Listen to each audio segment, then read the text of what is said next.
Hello students, welcome back. इस lecture में हम लोग डिस्कस करने जा रहे हैं SN1 मैकेनिज्म। लास्ट लेक्चर में SN2 मैकेनिज्म हम लोग कर चुके थे। Now what is this SN1 mechanism? As its name suggest, SN1 means unimolecular nucleophilic substitution reaction. ठीक है, न्यूक्लियोफिलिक सब्स्टिट्यूशन रिएक्शन यूनिमोलिकुलर जब होगा मतलब कि रिएक्टिंग स्पीसीज सिर्फ एक होगी। किस तरह से एक होगी अभी देखते हैं इसमें with example. It takes place in 2 steps. ठीक है, अपोजिट है। SN2 तो होगा 1 स्टेप में और SN1 किस में होता है? 2 स्टेप्स में। एंड स्लो स्टेप, ऑब्वियसली एक स्टेप होगा स्लो स्टेप, दूसरा होगा fast step, and the slow step is RDS. Now what is this RDS? Slow step is the rate determining step. RDS का मतलब क्या होता है? It is the rate determining step. Slow step से हमें rate के बारे में पता चलेगा, रेट ऑफ द रिएक्शन के बारे में। Third main point about this mechanism is कि this mechanism takes place in polar protic solvent. Last lecture में मैं आपको प्रोटिक और एप्रोटिक सॉल्वेंट के बारे में बता चुकी हूँ with the help of their examples. ठीक है, तो ये वाला जो रिएक्शन है वो पोलर प्रोटिक सॉल्वेंट्स के अंदर होता है। अब देखिए होगा क्या, एक एग्जांपल लेते हैं। सबसे सिंपलेस्ट एग्जांपल इस टाइप के मैकेनिज्म का क्या है? Tertiary butyl bromide. ठीक है, टर्सरी ब्यूटाइल ब्रोमाइड, इसका reaction with OH negative for the formation of tertiary butyl alcohol.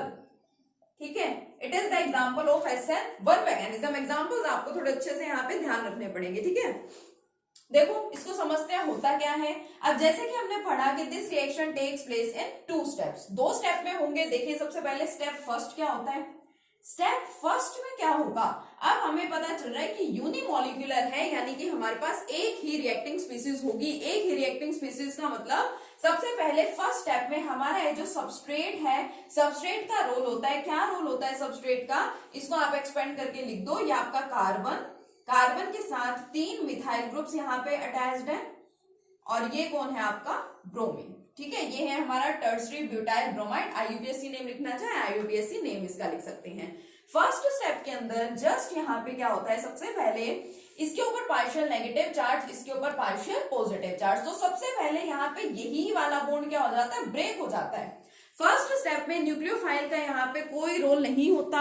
जो आपका एल्काइल हैलाइड है वहीं पे ये वाला जो बॉन्ड है कार्बन और हेलोजन के बीच में, जिसको हम लोग हमारा CX बॉन्ड बोलते हैं, ये वाला बॉन्ड क्या होता है? सबसे पहले फर्स्ट स्टेप में ब्रेक हो जाता है फॉर द फॉर्मेशन ऑफ, देखिए क्या बनेगा यहाँ पे? कार्बन और उसके साथ 3 मिथाइल ग्रुप रह जाएंगे। First methyl group, second methyl group and third methyl group. ये मिथाइल ग्रुप्स अपने आप को इस तरह से एडजस्ट करते हैं। क्यों एडजस्ट करते हैं? क्योंकि इन्हीं के साथ पहले एक ब्रोमीन भी जुड़ा हुआ था, एक ब्रोमीन भी इनके साथ अटैच्ड था।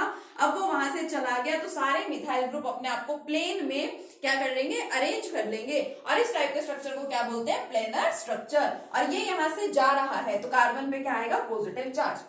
आप लोगों ने 11th क्लास में पढ़ रखे हैं carbocations. The carbon atom containing positive charge is known as the carbocation. जिस स्पीसीज में कार्बन के ऊपर पॉजिटिव चार्ज प्रेजेंट होता है उस स्पीसीज को आप लोग क्या बोलते हैं? कार्बोकटायन बोलते हैं। यहाँ पे हमारे पास 3 डिग्री यानी कि टर्सरी कार्बोकटायन प्रेजेंट है। टर्सरी का मतलब 3 आपके पास कौन है? एल्काइल ग्रुप्स हैं। ठीक है, तो टर्सरी कार्बोकटायन की यहाँ पे फॉर्मेशन होगी। ये हमारा फर्स्ट स्टेप है।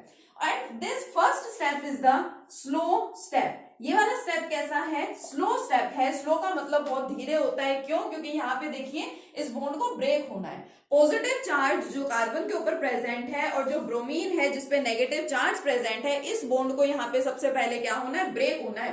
और आपको पता है कि बॉन्ड के ब्रेक होने में थोड़ा सा टाइम तो वहां पे लगना ही है, इसलिए this step is the slow step. And slow step is the rate determining step. क्या है ये हमारा? It is the rate determining step. यानी अगर हमें रेट ऑफ द रिएक्शन लिखना है तो वो हम लोग स्लो स्टेप की हेल्प से लिखेंगे, यानी स्टेप फर्स्ट की हेल्प से। तो मैं यहीं पे लिख देती हूँ रेट क्या होगा इस टाइप के रिएक्शन का? Rate is directly proportional to the concentration of the reactants. यहाँ पे एक ही रिएक्टेंट है, इसको मैं ऐसे कंबाइन करके लिख देती हूँ। क्या है ये? देखिए टर्सरी ब्यूटाइल ब्रोमाइड। ठीक है, so rate depends only on the one species, so that's why this reaction is the unimolecular reaction. एक ही यहाँ पे आपको रिएक्टिंग स्पीसीज दिखाई दे रही है। ठीक है, और हमेशा याद रखेंगे स्लो स्टेप ही क्या होता है? रेट डिटरमाइनिंग स्टेप होता है। तो फर्स्ट स्टेप में सिर्फ इतना हुआ, न्यूक्लियोफाइल का यहाँ पे कोई इंट्रोडक्शन नहीं था।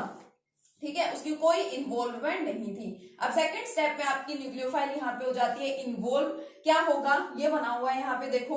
अब सेकंड स्टेप को अच्छे तरीके से समझना, ठीक है। सेकंड स्टेप का मतलब क्या है यहाँ पे कि हमारे पास जो कार्बोकटायन बना हुआ है already. Step second, step first में हमें एक कार्बोकटायन मिल चुका है। कौन सा कार्बोकटायन, ये वाला कार्बोकटायन, ठीक है। अब सेकंड स्टेप में क्या करना है, न्यूक्लियोफाइल को यहाँ पे अटैक करना है। अब इधर देखो, कार्बन पे पॉजिटिव चार्ज प्रेजेंट है। ऐसा थोड़ी ना होता है कि इस डायरेक्शन में पॉजिटिव चार्ज है या फिर राइट साइड में पॉजिटिव चार्ज है, लेफ्ट साइड में पॉजिटिव चार्ज है। चार्ज तो इस कार्बन पे प्रेजेंट है, मींस इधर बात कर लो चाहे इधर बात कर लो, इस पे पॉजिटिव चार्ज ही है। न्यूक्लियोफाइल को अटैक कहां पे करना है, पॉजिटिव चार्ज पे, because it contains negative charge, it contains positive charge and attraction takes place between opposite charges. तो यहाँ पे दो पॉसिबिलिटीज है। जो OH नेगेटिव है वो फ्रंट अटैक भी कर सकता है। फ्रंट अटैक मतलब सामने से अटैक। वो क्या करे, वो ऐसे इसके ऊपर अटैक करे, मींस इसके साथ क्या हो जाए, कंबाइन हो जाए। अगर वो फ्रंट अटैक करता है, सामने से अगर वो प्रोडक्ट बना रहा है, सामने से इसकी तरफ आ रहा है, तो प्रोडक्ट कैसे बनेगा, देखो CH3 CH3 CH3 और यहाँ पे क्या हो जाएगा, OH हो जाएगा। अब देखो, हमने स्टार्टिंग में जो सब्सटेंस ले रखा था, स्टार्टिंग में जो हम लोगों ने टर्सरी ब्यूटाइल ब्रोमाइड लिया था, वो ऐसा ही तो ले रखा था ना। यहाँ पे राइट साइड में हमारा हेलोजन था और यहाँ पे राइट साइड में ही हमारा कौन आ गया, OH आ गया। तो जब इस तरह से कॉन्फ़िगरेशन में चेंज ना हो, न्यूक्लियोफाइल जिस डायरेक्शन में प्रेजेंट थी उसी डायरेक्शन में अगर आपका न्यूक्लियोफाइल आ रहा है वापस, तो फिर क्या होगा, वहां पे जो प्रोडक्ट बनेगा उस प्रोडक्ट को बोला जाता है कि this takes place with the retention of configuration. यहाँ पे क्या हो गई है, कॉन्फ़िगरेशन का रिटेंशन हो गया।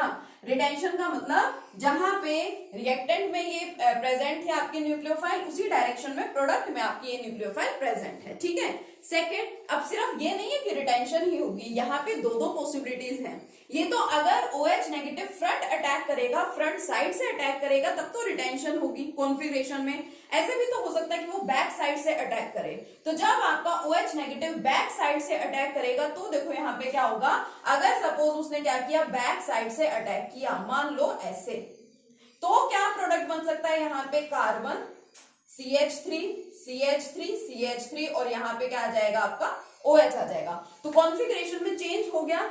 रिएक्टेंट में जो न्यूक्लियोफाइल थी वो राइट साइड में थी और प्रोडक्ट में न्यूक्लियोफाइल कहां पे आ गई, लेफ्ट साइड में। So it takes place with inversion of configuration.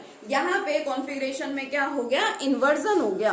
तो ओवरऑल जो हमारा SN1 वाला केस है, ठीक है, इसको लिख देते हैं इन्वर्जन ऑफ कॉन्फ़िगरेशन। जो हमारा SN1 वाला केस है, इसके अंदर क्या हो सकती है, इसके अंदर रिटेंशन भी हो सकती है और इन्वर्जन भी हो सकती है। अब इसी से रिलेटेड एक नई टर्म यहाँ पे आई कि एक तरह से देखा जाए तो यहाँ पे इन दो सब्सटेंसेस के मिक्सचर के बनने की क्या है, पॉसिबिलिटी है। रिटेंशन वाला प्रोडक्ट भी बन सकता है और इन्वर्जन वाला प्रोडक्ट भी बन सकता है। अब इन्हीं दोनों मिक्सचर्स को, ठीक है, इन्हीं दोनों मिक्सचर्स को एक नाम दे दिया गया। This mixture is known as the racemic mixture. और ये जो प्रोसेस है, this process is known as the racemisation.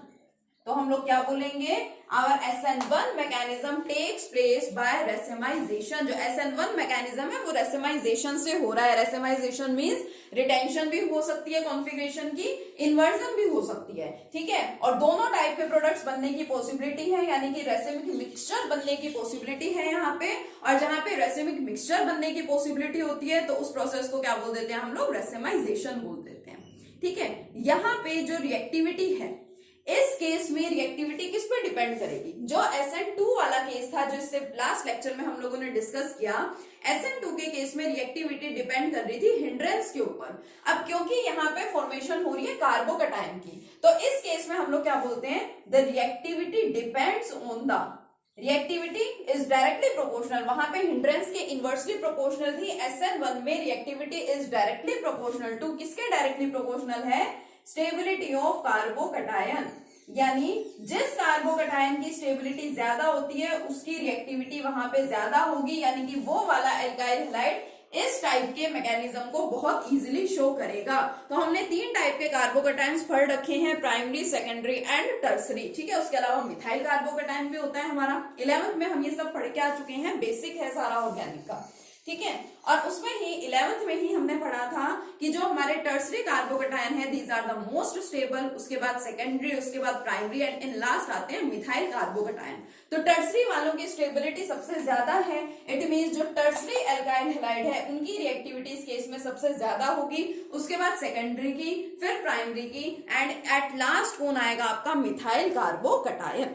ठीक है, तो दोनों टाइप के मैकेनिज्म हमने यहाँ पे पढ़े SN1 एंड SN2। इनको देखिए एक बार, इनको समराइज करते हैं दोनों टाइप के मैकेनिज्म्स को, ठीक है, ताकि आपको कोई डाउट ना रहे। चलो इनको समराइज कर लेते हैं एक बार, SN1 एंड SN2 मैकेनिज्म को। तो SN2 मैकेनिज्म देखिए, इट इज अ बाइमोलिक्यूलर रिएक्शन, 2 इसकी मोलिकुलरिटी है।